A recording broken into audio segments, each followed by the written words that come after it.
So if you have your Bibles with you, let's open our Bibles in the book of Genesis, chapter 45. Genesis chapter 45, beginning verse 1 up to verse 15. Senyasan mo ako pa kung okay na tayo. Okay. Hallelujah. So ang ating pong pag-aaralan ay patungkol sa buhay ni Joseph. Alam po natin, we are all familiar with the life of Joseph. At ito pong chapter 45 ng Genesis ay in a way malapit na sa conclusion ng story niya. Okay. Now in Genesis 45, beginning verse 1, basahin ko po so that we will have a background of what we will be talking about. And the title of our message this afternoon is Having the Right Attitude. Okay, having the right attitude. Kasi po, ang buhay, di po ba, life rarely turns out the way we expect it to happen. Minsan, nagpaplano tayo, nagseset tayo ng goals so that we will have focus. Tama? Are we listening po? So that we can have direction, we'll have priorities. Kaya lang, yung plano natin, may mga pagkakataon hindi nangyayari. Di ba? Minsan nga, kabaliktaran nung plinano natin. Ang ganda-ganda ng plano natin, talagang everything has already been parang ready, na handa mo na siya, and napang na-foresee mo na, and yet, yung inaasahan mong mangyari, hindi nangyari. And that's life. Sabi nga nila, c'est la vie, di ba? That's life. At dahil ito po ay normal lang. And sometimes we find ourselves asking question, why me? Or why is this happening to me? Bakit ba nangyari sa akin ito? Naranasan niyo na po ba yun? Di po ba? And that's the reality. Now, yung story po ni Joseph answers these questions. No, meron tayong mga katanungan. Bakit nangyayari ito sa akin? Meron bang mangyayari pang ibang magandang bagay sa buhay ko? Okay, bakit ako? Bakit hindi sila? Di ba? So, these questions ay makikita natin sa buhay ni Joseph. But we need to understand that it takes God to make the heart right. Ang Diyos lamang po ang tunay na makapagtatama ng ating mga puso. Do you agree po? And also we need to understand that when I have a wrong attitude, when you have a wrong attitude, ano po? We look at life in humanistic perspective. Ibig sabihin, kung paano tayo sa pagiging tao natin. Pero pag tayo po, meron tayong tamang attitude, then we look at life divinely, vertical perspective, in a sense, na nakikita natin yung nangyayari sa buhay natin through the lens of faith. Not through the lens of our natural eyes, kundi sa pamamagitan ng pananaw ng pananampalataya. Whatever is happening to your life, dapat makita po natin yan na sa pamamagitan ng paningin o pananaw ng pananampalataya. So that if we look at the things that are happening in our lives and we look at through the lens of faith, then we will have the right attitude. Genesis chapter 45, basahin po natin. Sabi po rito, then Joseph could not control himself before all those who stood by him, and he cried, have everyone get out from me. So there was no man with him when Joseph made himself known to his brothers. He wept so loudly that the Egyptians heard it, and the household of Pharaoh heard of it.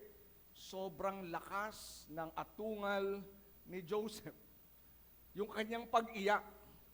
Yung pang pag-iyak niya mula nung siya'y ibenta ng kanyang mga kapatid. Yung mahabang panahon, maraming mga taon, doon na binuhos ni Joseph at sa kanyang pag-atungal, narinig maging doon sa palasyo ni Pharaoh, ganun kalakas. Ano po? Ito na po kasi yung pagkakataon when he revealed himself to his brothers. Then Joseph said to his brothers, I am Joseph. Is my father still alive? But his brothers could not answer him, for they were dismayed at his presence. They never expected that the man or that their brother na kanilang binenta, binalak patayin, was the same man who was standing before them. Amen po? At siya ngayon ay ruler of Egypt.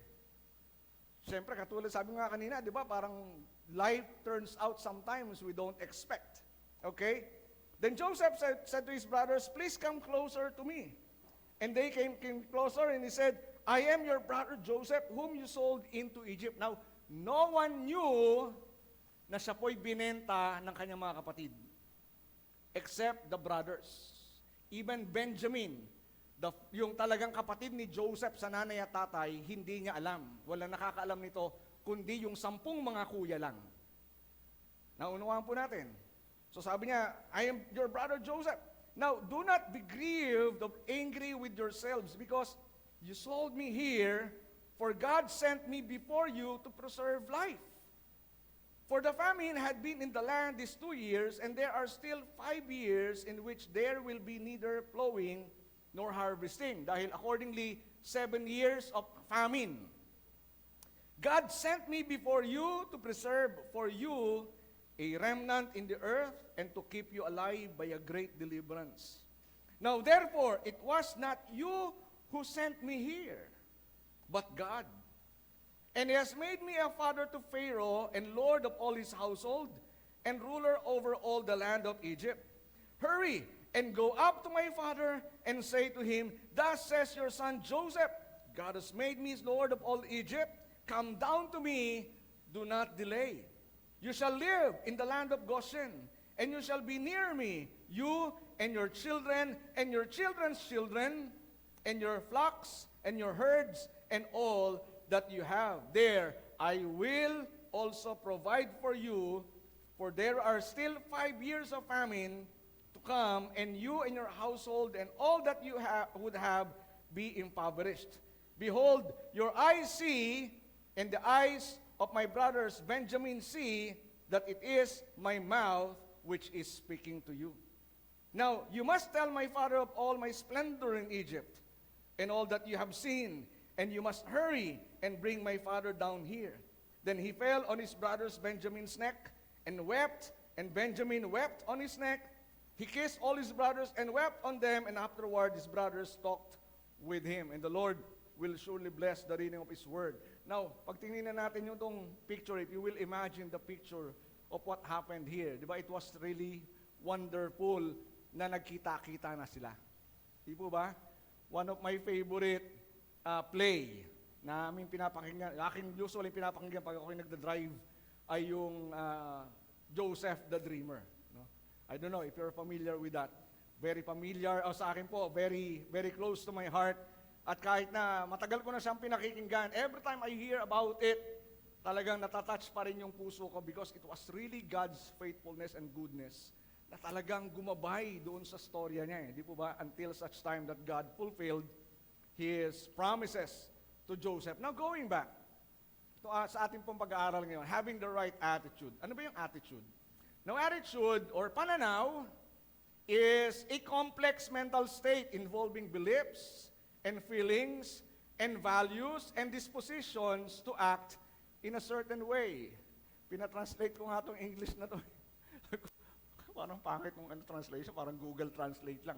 Pero may nakita po akong Tagalog translation.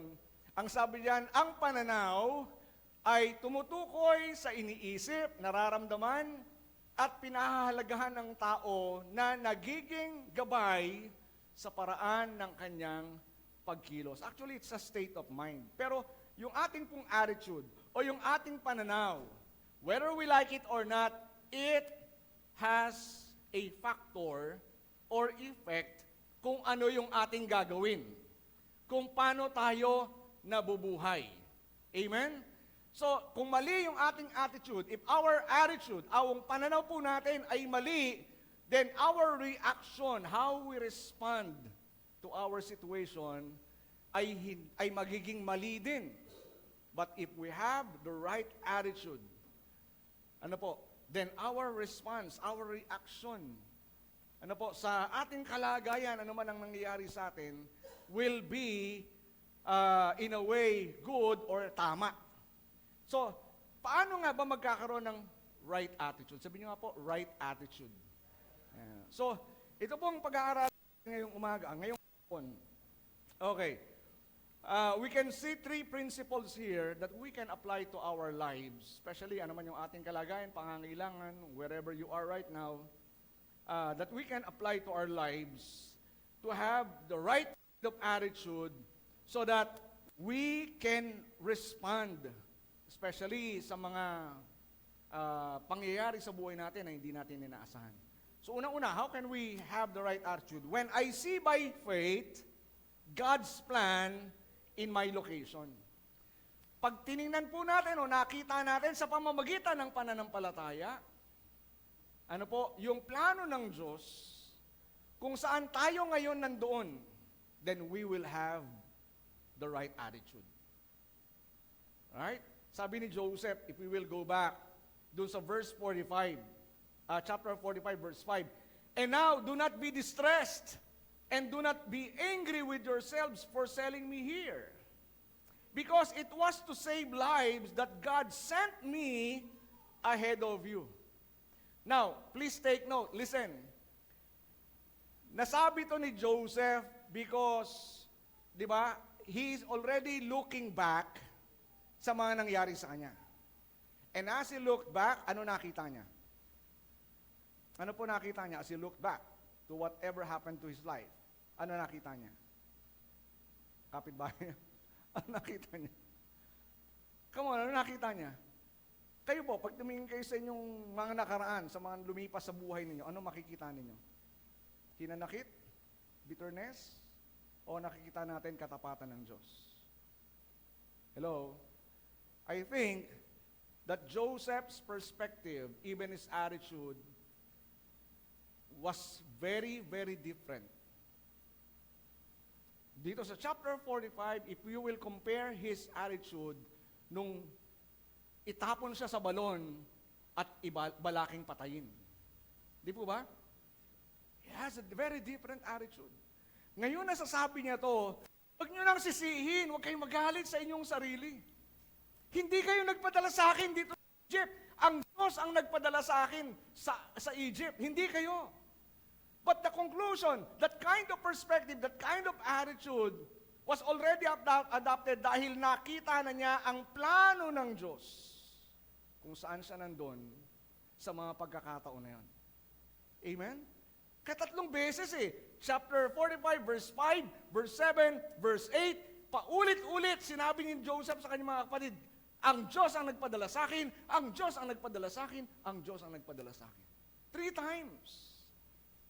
Just to emphasize to his brothers that it was not you. It was not an accident. It was not even your jealousy that brought me to this place. It was God's. So 3 times, hindi niya sinabi sa kanyang mga kapatid, kayo nagbenta sa akin Kaya ako narito kasi binenta niyo ako. Di po ba? Ibang-iba Iba yung magiging tono. Kung sinabi ni Joseph, kaya ako narito kasi binenta niyo ko. Pero iba ang tono niya Huwag niyo nang sisihin ang sarili niyo. Ang Diyos ang nagdala sa akin dito. It was not you. Hindi rin niya sinabi, I ended up here, di ba? By bad luck. O dahil lang sa kalikasan o dahil. No, he said, God sent me. Listen, Joseph realized that his location was God's appointment and not an accident. Yung kanyang kinalalagyan during that time, it was not an accident. Even nung siya'y ibenta, bilhin siya ni Potiphar o maakusahan siyang rapist, di ba? At makulong siya, malimutan siya sa kulungan, his location, mga kapatid, was never an accident, but it was a part of God's plan for his life. Bakit po? Kasi hinuhubog ng Diyos si Joseph. Imagine, if you are here with me, imagine kung si Joseph, yung panaginip niya na binigay ng Diyos. Let's say, ngayon na naginip siya, na siya'y magiging pinuno, luluhod ng kanyang mga kapatid, kasama tatay at nanay niya. Kung yun ay natupad kinabukasan, do you think yung character ni Joseph, yung maturity ni Joseph, handa para i-handle yung ganong klase ng responsibilidad? Hello po? Hindi. Definitely hindi. Yayabang siya. Hindi pa siya handa. Amen po ba? Nakikita niyo po ba yun?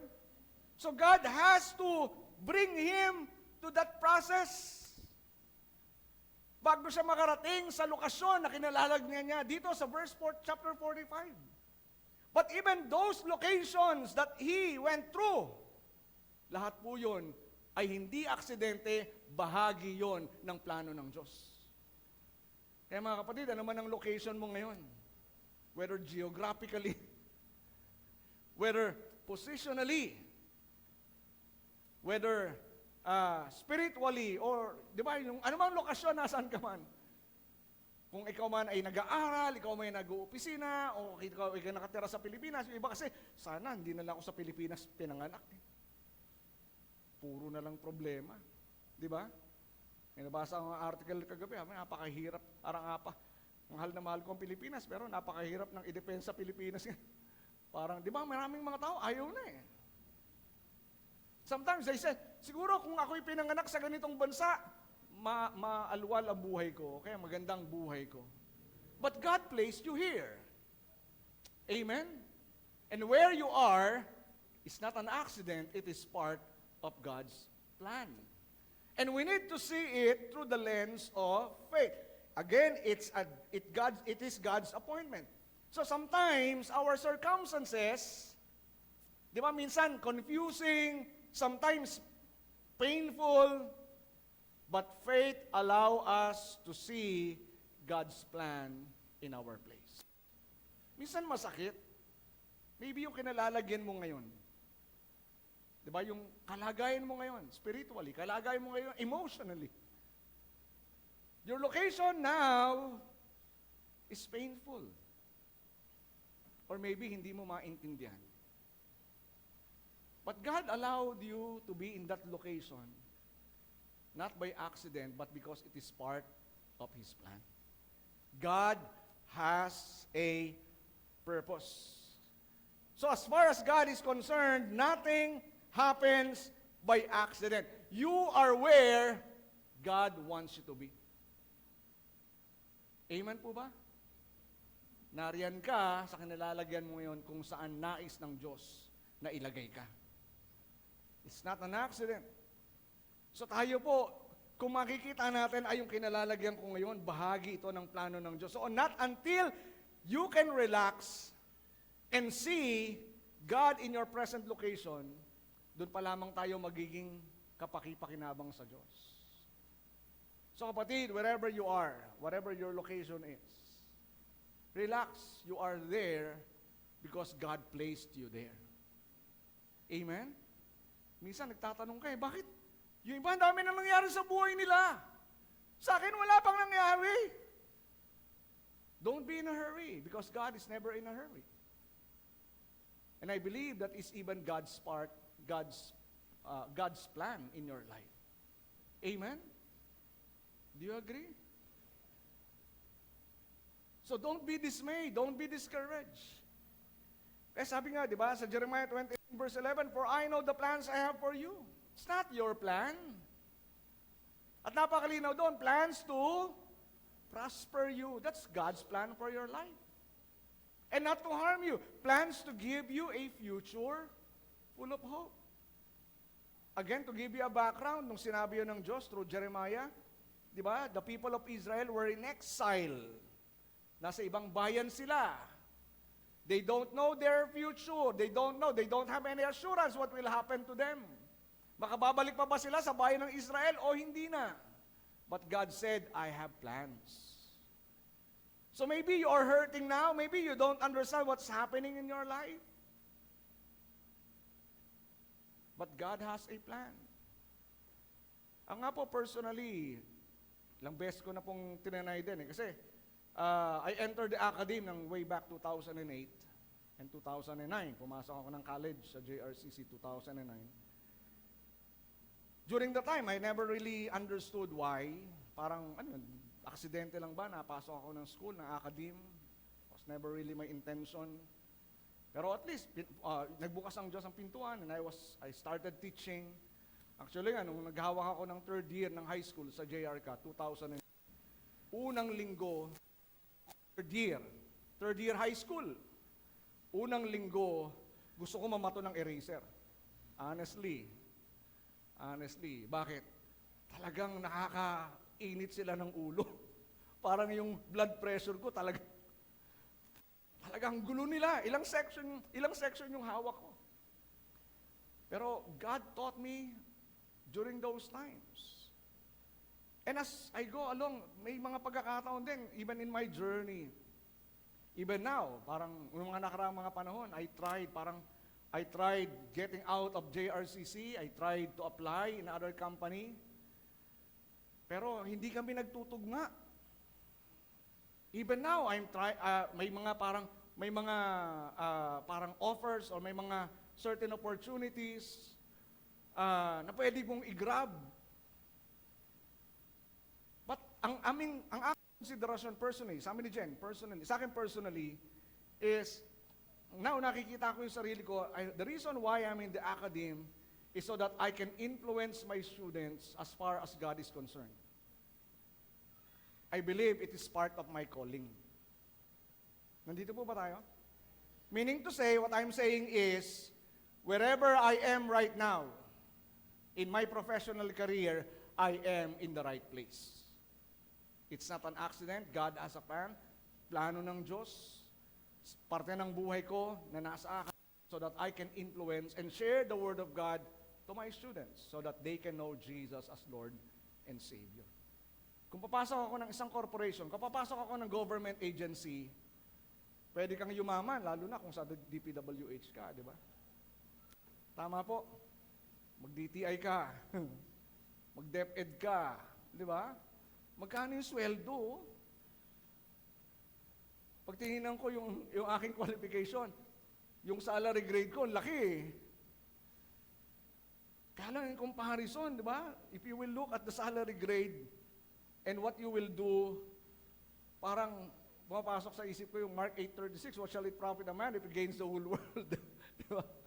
I mean, parang hindi mo siya mababayaran. Yung i-contribute mo sa mga estudyante na may influence mo, masisharean mo ng salita ng Diyos, it will not be compared. Amen po? Sa ano ma-earn mo. I'm not being extreme. Maybe, for some, I may be extreme. But no. So I'm in the right location. So sa atin po, going back, wherever you are and whatever you are facing, see your location in accordance with God's plan. Kahit yan po ay, sabi ko kanina, geographical, positionally, di ba? Kung saan ka man nagtatrabaho ngayon, it's not an accident. You are where God wants you to be. Kaya hindi mo pwede sabihin, bakit ba ako nandito sa opisina na ito? Bakit kaya ako nandito sa di ba? God placed you there. So kahit si Paul di ba? Yung kanyang, he echoed this doon sa Philippians chapter 1, verse 12 to verse 13. Sabi niya, now I want you to know, brothers and sisters, that what has happened to me has actually served to advance the gospel. Ano ba nangyari kay Paul? He was already in prison. When he wrote Philippians, he was in prison. Pero ano sabi ni Paul? Yung nangyari sa akin, bahagi ito ng plano ng Diyos to advance the gospel because God called him to advance the gospel. So his location, kahit siya nasa kulungan, it was his right location. Pwede sabihin na, nung iba, hindi, mali yung location mo kasi nakakulong ka eh. No. The very place where he was, sa loob ng kulungan, it was the right place. Because God can use his life to encourage others. Amen po. So, ganun din kay Joseph. So, ang prinsipyo makikita natin, a positive theological attitude will do wonders for your geographical latitude. Kung saan ka man naroon. If we will look at it theologically, if we will look at it biblically, if we look at it through the lens of faith, ano man ang ating lokasyon, kapatid, kaibigan, magkakaroon tayo ng tamang pananaw kung titingnan natin yung ating kinalalagyan sa pamamagitan ng pananampalataya. Knowing that God is faithful that where you are is part of His plan, that where you are is part of His purpose. Amen? Palakpakan nga po natin ang Panginoon. Hallelujah! Di ba? Sa pananaw ng mga kapatid ni Joseph, nung itapon siya sa balon at binalak siyang patayin, kasi nagselos sila because Joseph was the favorite son. Naalala niyo po yung istorya? Di ba? He was the favorite son. Pero, the pit itself led to the palace. It was the beginning. Yung balon, the pit, it was the beginning of his journey to the palace. Without the pit, there is no palace. Without the crucifixion, there will be no resurrection. Iba gusto lang puro resurrection Di ba? We need to adapt a right theology as far as the cross of Jesus Christ. Di ba? May mga Kristiyano gusto lang puro victory, victory. Celebration. Pero ang Diyos hindi niya inaalis yung pain. We experience pain. Amen? We experience being disappointed, discouraged. We are broken. But after that, di ba, once we experience suffering, we also experience victory. So, wherever you are today, in your work, in your family, maybe even you may be in a painful place. Believe this. You are not there by chance. Amen? Sabi niyo nga po, I am not here by chance. Diba? God sent you there for a reason. Hindi ka dahon. Ang dahon, isang karakteristik ng dahon, tinatangayan ng hangin kung saan man siya dalhin. Walang direksyon. You're not a leaf. God has a plan for you that you need. Amen? Amen. God has a plan. Palakpakan nga po natin ang Panginoon. Secondly, so you're there for a reason. Oh, I'm here for a reason. Di ba? Pag ang tingin mo sa kalagayan mo ngayon, lokasyon mo ngayon, kaya ako narito dahil may layunin ng Diyos, bahagi ito ng plano ng Diyos, you're not going to be afraid. You're not going to worry. You're not going to complain. Amen? You're not going to ask, why am I here, Lord? Di ba? Kundi, i-adapt mo na, Lord, the reason why I am here. The reason why I'm still waiting for something to happen. Di ba, may mga ganun po You're waiting for something to happen. And you don't know when that something will happen. Amen. You don't know. It may be tomorrow. You don't know if it will be next year, 2 years after, 10 years after. You don't know. But you are still waiting in faith. Because you know that God who promised is faithful and He will surely do it. Joseph never knew kung kailan tutuparin ng Diyos na siya ay mamumuno and all his brothers will bow down to him. He never knew that. Ito na lang. Sa pagkakataong ito, tama po. Kaya niya nasabi, God sent me here ahead of you. Pero hindi niya masasabi yan nung nasa kulungan siya. Hindi niya masasabi yan when he was tied at may auction at bibilin siya bilang alipin. Hindi niya nasabi yan. God sent me here. Di ba? Ganun ba?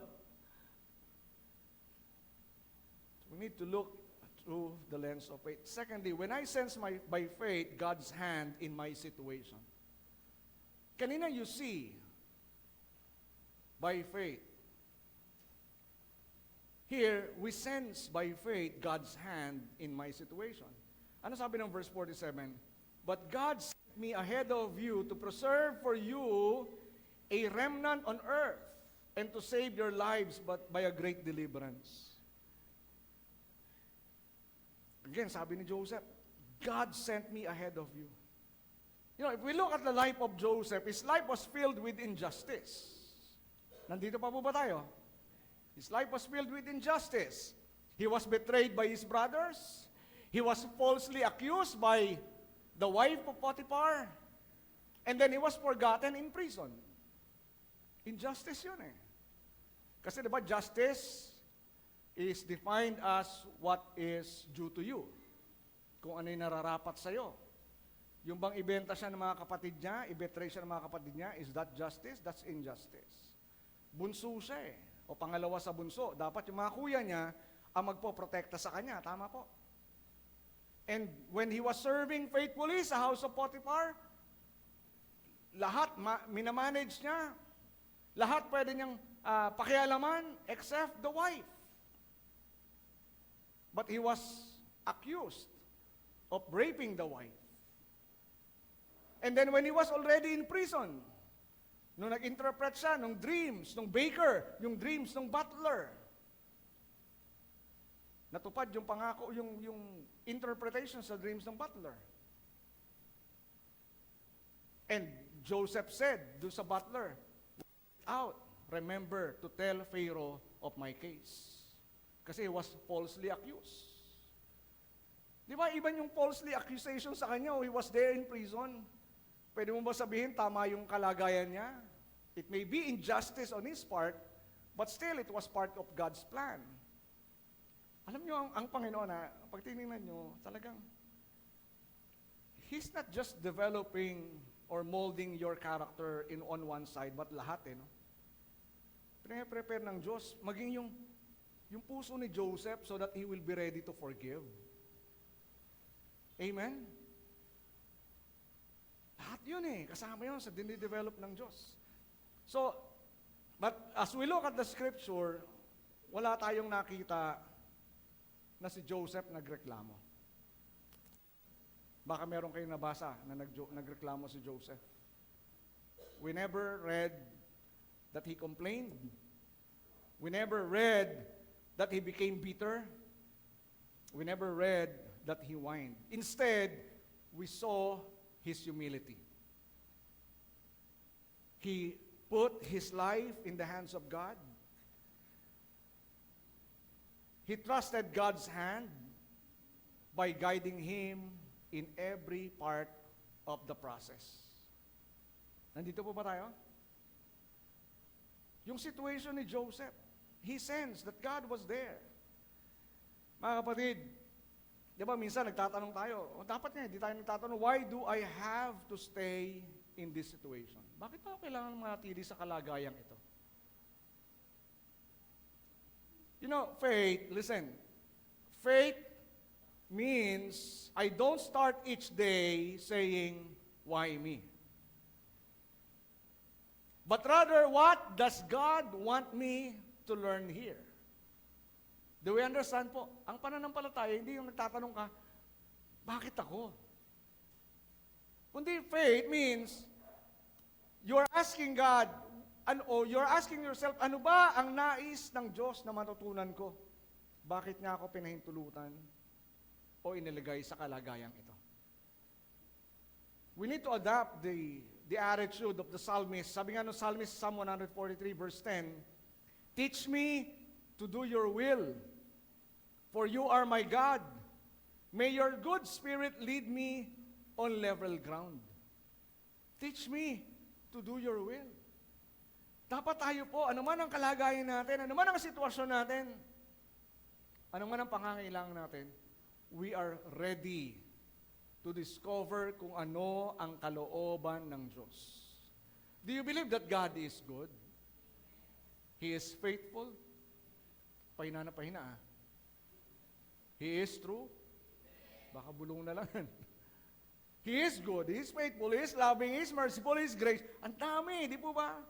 And if you really, really, really believe, yun na lang if you really, really believe that God loves you, you will never think, di ba? You will not have any iota of doubt that it is otherwise. You're not going to ask the question, Lord, do you love me? The very cross of Jesus Christ proved that He loved you. Amen? Kaya ano man ang kalagayan mo, mga kapatid, never ask the question, why? Why, Lord? Why me? But rather, if you really, really believe that God loves you, you'll trust His heart. You're not going to struggle, but rather you will be open and teachable to know the will of God or plan of God in that part of your journey. So we need to believe, di ba? So if God allowed you to be in a certain situation, He will be with you to strengthen you. Amen po? Hindi naman iniwan ng Diyos si Joseph eh. God was with him. God is also with you not only during your victory. God is with you most especially if you are struggling, if you are in pain. Kasi di ba, tayo nga pag we are in celebration, we are victorious. Sometimes hindi mo na nare-detect na ang Diyos kasama mo eh. You're so engrossed or masyado kang na overwhelmed na ng victory mo eh. Right? That you forgot that the reason why you are victorious because God was faithful and God enabled you to be victorious. Pero mas nararamdaman natin siya if we are going through pains. Amen? If we are struggling, if we are discouraged, if we are disappointed. Pero kaya pinahintulutan ng Diyos yung mga ganong sitwasyon kasi He wanted to strengthen you. So maybe your situation, you have financial situation, you have emotional situation, o anumang situation ang kinalahalagyan mo, God allowed you to be in that situation because He wanted to strengthen you. So if God allowed you to be in a certain situation, listen, it means that He trusts you that you are able to overcome it. Amen? Kasi may tiwala sa iyo ang Diyos. Kaya pag ikaw nakaranas ka ng pagsubok, lalo na yung mga sitwasyon na may tanong ka na hindi masagot, o yung mga sitwasyon na talaga parang nahihirapan ka, matuwa ka. Bakit? Hindi dahil sa problema. Matuwa ka kasi ang Diyos may tiwala sa iyo that you can handle it. That God allowed you to go through that process because God knew that you are going through that process and you will learn something, that you will be better, that you will be stronger, that you will be wiser. God knew that you will react, you will respond ng tama. Otherwise, if God doesn't trust you, ang papahintulutan sa iyo ng mga pagsubok ng Panginoon, yung mga maliliit lang na problema. Kung mathematically speaking, if God will give you a mathematical problem, He will give you 1 plus 1. O nako, ito lang kaya mo, 1 plus 1. 1 times 2, 1 times 3. Tumataas yung kabila, 1 times 4, 1 times 5. Di ba? Ang daling isolve eh. Pero pag minibigay sa iyo ng Panginoon, di ba? Mga geometrically algebraic problems, di ba? Andito po ba tayo? Yung mga problema, parang makapakahirap isolve. Matuwa ka. Bakit po? Because God trusts that you can do it. That you will have the faith, that you will trust His ways, that you will trust His plan. Amen po? Balik tayo kay Paul di ba? Kasi si Paul, magandang halimbawa din eh. Katulad kay Paul, di ba? Yung kanyang thorn in the flesh. Ilang beses nag-pray si Paul? Natanggalin ng Diyos yung thorn in the flesh? 3 times. 3 times. But in every prayer, ano sagot ng Diyos? Ano sagot ng Diyos? Hindi. Lord, tanggalin mo. Ano ba yung thorn in the flesh? Actually, debatable to eh. No? Sabi ng iba, physical ailment, malabo mata ni Paul, yung kanyang itsura, hindi mo pwede alisin ng Diyos yan. But majority, and I believe so, na yung thorn in the flesh ni Paul, hindi siya physical ailment, it was the severe persecution that Paul experienced. Pinatatanggal niya sa Diyos na huwag na siya makaranas ng severe persecution. But God said, no, my grace is sufficient for you. Amen? My grace is sufficient for you. For my power is made perfect in weaknesses. Kaya sabi ni Paul, I'd rather rejoice with my weaknesses. For when I am weak, then I am strong. Amen po? So he sensed God's hand in his situation. Joseph sensed God's plan, God's hand in his situation. So si Paul, he learned, and also we can learn, that God's hand is present even in the place of pain. You may be experiencing pain right now, but God's hand is still with you. Amen? His hand is still with you. Kaya tayo po, when you are in a situation na hindi natin gusto, di ba may mga ganun po eh, may mga sitwasyon tayo na hindi natin gusto. Tama po ba? Na kung pamimiliin ka ng sitwasyong kalalagyan mo, ayaw mo niyan. Gusto mo yung sitwasyon na maganda. Di ba? Health struggle, financial hardships, or maybe broken relationships. Minsan, we are tempted to ask, why me? Di ba? But rather, ang dapat tanong natin, Lord, what are you teaching me here? Ano po ba ang itinuturo mo sa akin dito?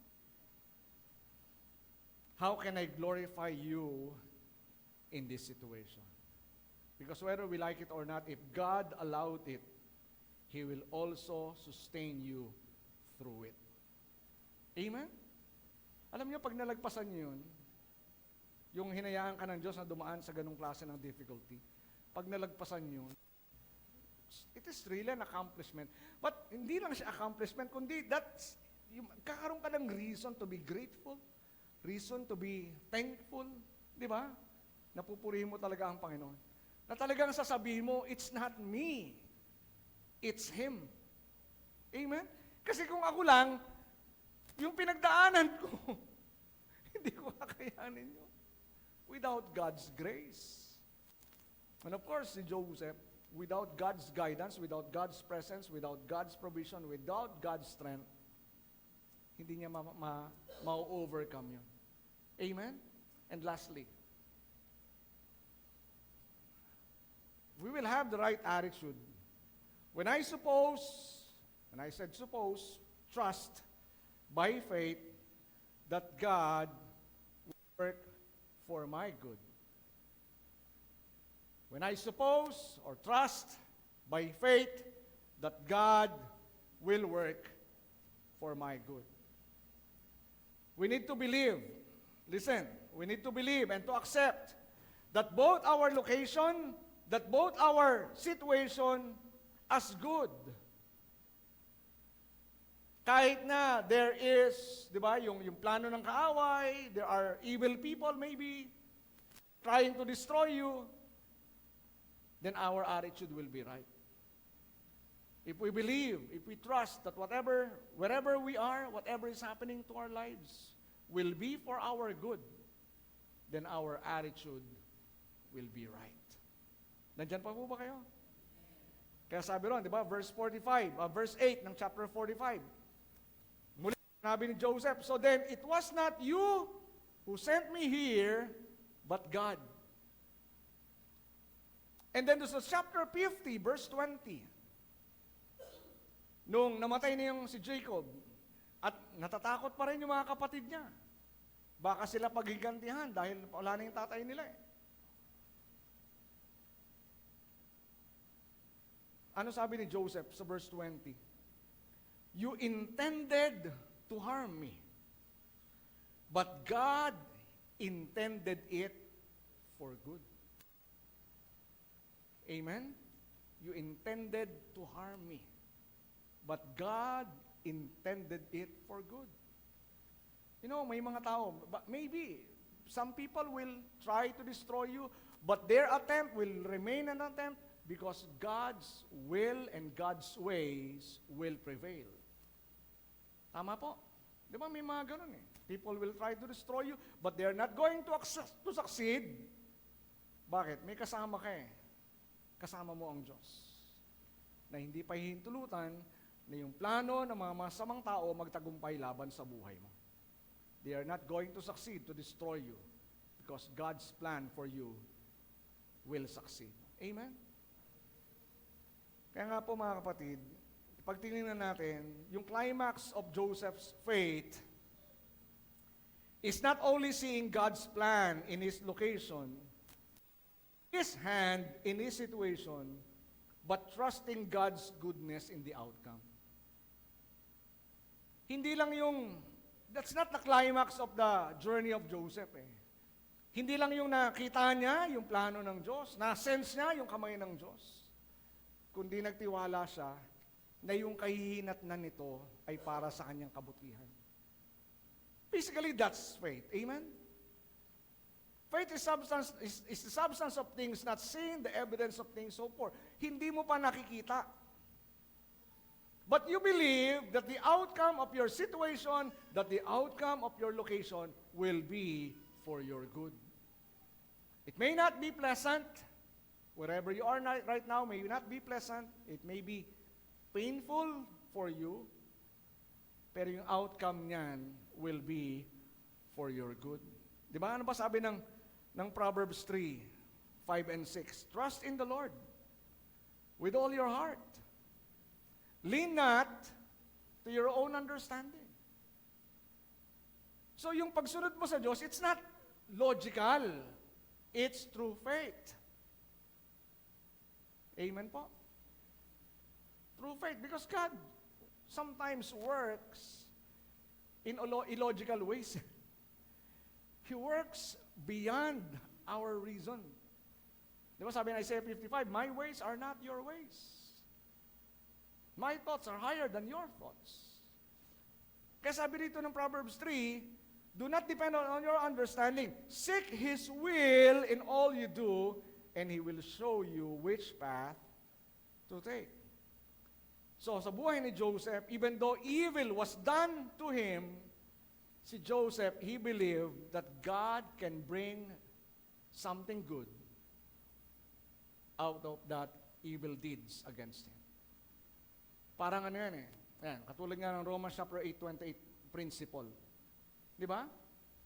Ano ba sabi ng Romans chapter 8, verse 28? And we know that in all things, God works. In all things, not in some things. And we know that in all things, God works for the good of those who love Him, to those who are called according to His purpose. Do you love God? Are you called according to His purpose? Then God will work for your good. It's not you who will work for your good. It was not Joseph who will work for his good. It was God. Ang Diyos ang nangako, I will promote you. It was not Joseph who promoted himself. It was God all along.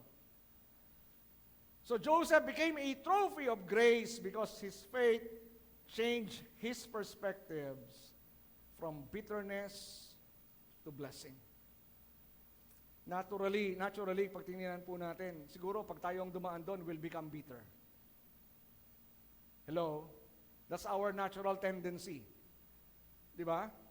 Natural tendency natin, halimbawa, nandun na tayo sa posisyon ng kapangyarihan, tapos andun yung 10 kapatid mo, di ba? Na binala kang patayin, ano kaya gagawin mo? This is my chance. Di ba? Ito na yung pagkakataon ko. Lagot kayo ngayon sa akin. Pahihirapan ko kayo. Hindi, no? Though He tested them. Right? He tested them. Kinulong niya yung isa eh. O, binalik lahat. Pati nga yung binayad nila, binalik eh. Nagulat nga sila. Andito yung binayad namin. No? Pero, papakawalan ko yung kapatid nyo. Kung iba, dadalhin nyo si Benjamin. Hindi si Benjamin sinabi niya, kundi yung bunso niyong kapatid. Kasi baka may ginawa rin silang hindi maganda eh. He tested them, right? Pero yung pagsubok sa kanila ni Joseph doesn't mean that Joseph was still bitter. It was just to see kung nagbago ba yung mga kapatid niya. Whose years. And indeed, they change. Amen? They change. So sa atin, di ba, ang Panginoong Hesus ganun din. Ano? While He was hanging on the cross, isa sa mga last statements of the Lord Jesus Christ, Father, forgive them, for they do not know what they are doing. Meaning to say, even in the worst suffering, Jesus still trusted His Father, yung magandang plano ng Diyos. Di ba? Jesus was hanging on the cross, pero anong tinitingnan ni Jesus? Ang tinitingnan ba niya yung karanasan niya, yung nararanasan niya, yung sitwasyon niya, yung location niya, yun ba tinitingnan ni Jesus? Why am I hanging on the cross? Why am I suffering? Ganun ba? Hindi. Ano tinitingnan ni Jesus? That out of my suffering, out of my death, will result to something good. And what will be that good? What was that good? Our salvation, our redemption. Amen? Even in the place of suffering. So mga kapatid, if we have faith in God and trust Him, our attitude will be right. Regardless of our situation or location. Remember that your faith is tested by adversity, not by prosperity. Amen? By adversity, not prosperity. So, katulad dito, yung mga kapatid ni Joseph, maybe they were expecting revenge. Di ba? Kaya nung sabihin ni Joseph, I am your brother Joseph. Ano reaction nila? Hindi sila nakapagsalita. Joke ba to? Di ba? Baka prank to ah. Baka may camera dito. Kung modern situation. Baka prank to. It's a prank, di ba? Alam nila, Joseph was already dead in those possibilities. Tapos na mga kilala siguro, si Joseph nga to. Ano kaya kasunod nun? Una, hindi sila naniniwala. Nung sinabi nila, ako talaga to. Maya-maya, napuno na takot yung puso nila, di ba? Yari kami rito. They were expecting revenge, but ano tinanggap nila? Forgiveness. Amen? Forgiveness. Ano naging daan para patawarin sila ni Joseph? Because Joseph trusted in God's purpose. Bitterness died when faith is alive. Amen? Bitterness died when faith is alive. So sa atin po mga kapatid, as we look at this lesson, itong ating pinag-aralan, we can learn, di po ba, in this particular chapter, it's not just history, it's hope. So, we see God's plan in our location. As we close, you are not where you are by accident. Sense God's hand in your situation. He has not abandoned you. And thirdly, suppose by faith God will work for your good. What others intend for evil, God intends for blessing. Amen? Shall we give the Lord a clap offering? Tumayo po tayong lahat. Hallelujah. Kaya nga po, faith can turn pits to platforms, trials to testimonies, and your bitterness to blessings. We can only see, sense, and suppose that it is part of God's purpose and plan, will have the right attitude. God loves us. God loves you. He cares for you so much na kung mayroong mga sasaktan, He'd rather suffer than to hurt you. As we close our eyes right now before the Lord, as we come and dwell in His presence, posibleng ang kinalalagyan mo ngayon, kaibigan, kapatid, maging makapanonood nito. Baka iniisip mo, mali ang kalagayan mo. Mali ang kinalalagyan mo. But no, you are where God wants you to be. It's not an accident where you are right now. Posibleng, tatanong ka, yung sitwasyon ko yata mali. I am in a bad situation. But no, even in a difficult situation, even if your situation is something that you don't understand, even the situation is painful on your part, believe that God is with you. And whatever is happening in your life today, or whatever will happen to your life in the future, always remember that God will work for your good. And if you will adopt that kind of attitude, that God will work for my good, we will have the right kind of perspective. We will be able to rejoice. We will be able to hope. We will be able to expect victory and blessing. Hallelujah.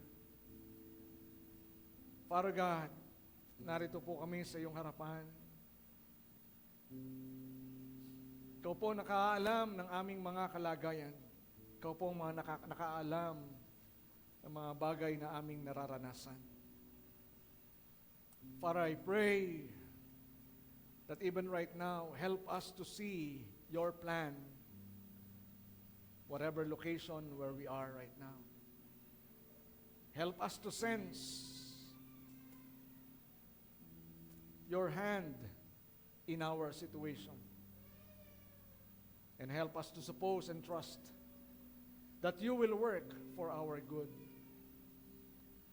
Lord, I pray that you touch the lives of your people. Ano man ang merong kabigatan sa kanilang damdamin, ano mang mga bagay na gumugulo sa kanilang kaisipan, or there are maybe questions in their mind, and they're looking for answers. Father, I pray even right now, matanggap man nila ang katugunan o hindi, Lord, we decide to trust you. Maintindihan man namin ang aming kalagayan o hindi, we decide to trust you. We may be waiting for a longer period of time, but Lord, we decide to trust you. Because we know that you are always good and that you loved us, Lord. And that your plan for us is for our good, to prosper us, to give us a future full of hope. Lord, I pray for your people right now. As you touch their hearts, as you touch their lives, as you speak to them through your Holy Spirit. Father, I pray that you comfort them. Comfort them, Lord. Reassure them. Remind them of your promises. Remind them how good you are, how faithful you are, how true you are to your promises. Kung kailangan nila ng yakap, yakapin mo sila.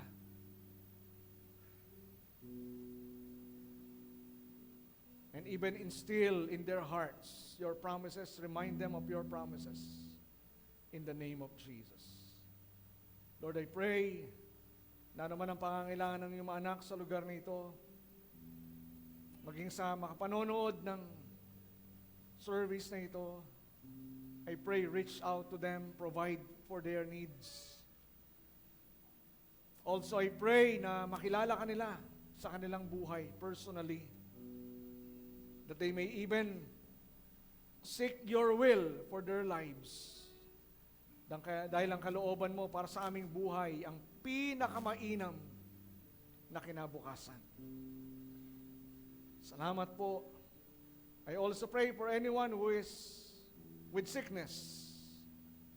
I pray, Panginoon, na padaluin mo po ang iyong kapangyarihan ng kagalingan mula ulo ang kanilang talampakan. Maging ang kalakasan sa kanilang buong katawan. And I declare that by the stripes of Jesus, they are healed. Even heal those pains. Heal those hurts, O God. In Jesus' name. In Jesus' name. Let the comfort of your Holy Spirit fill their hearts, and your peace fill their minds, Lord. Salamat po, Panginoon, sa iyong mga kamay. Pinagkatiwala ko ang buhay ng iyong mga anak, ang aming mga buhay. We will trust in you, Lord, regardless of our situation, regardless of our location, because we know that you will work for our good. We give you praise, we give you glory, we honor you and we love you. In Jesus' name we pray. Amen. God bless you po. Hallelujah.